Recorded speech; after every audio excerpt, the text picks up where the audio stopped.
देखो एक important concept है दो पैरेलल लाइंस और दो परपेंडिकुलर लाइन के बीच में। देखो आपको पता होना चाहिए। सबसे पहले देखो दो लाइंस के बीच का जो एंगल है ये निकालना आपको आना चाहिए। इसका फॉर्मूला होता है tan थीटा। एक की स्लोप क्या है मान लो m1, एक की स्लोप क्या है मान लो m2।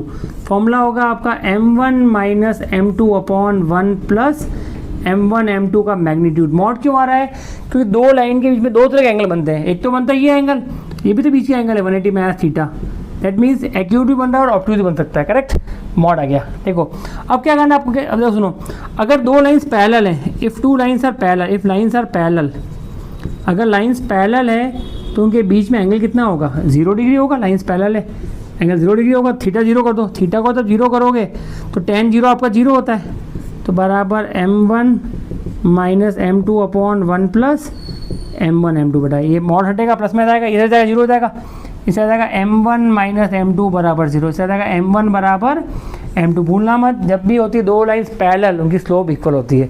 Second, if lines are perpendicular, if lines are perpendicular, अगर दो लाइंस परपेंडिकुलर है तो उनके बीच का एंगल क्या आएगा? 90 डिग्री आएगा। थीटा आएगा 90 डिग्री। तो tan 90 कितना होगा बेटा? इनफाइनाइट। इनफाइनाइट को क्या लिखूंगा मैं? 1/0। यहाँ कर रहा हूँ मैं m1 minus m2 upon 1 plus m1 m2 पर बाहर प्लस मैं लगा रहा हूँ, क्रॉस मल्टीप्लाई कर लूँ उधर, तो 1 प्लस m1 m2 बराबर 0। इससे आ रहा है m1 इंटू m2 बराबर -1। That means if two lines are perpendicular उनकी स्लोप का प्रोडक्ट क्या होता है? -1। If two lines are parallel, क्या कंसेप्ट है? m1 बराबर m, स्लोप इक्वल होगी। If two lines are perpendicular, slope का प्रोडक्ट क्या होगा बेटा? -1। इस कंसेप्ट को कभी मत भूलना, काफ़ी यूजफुल है, बहुत काम आएगा। इस तरह के और अच्छे चैनल को लाइक एंड सब्सक्राइब कीजिए।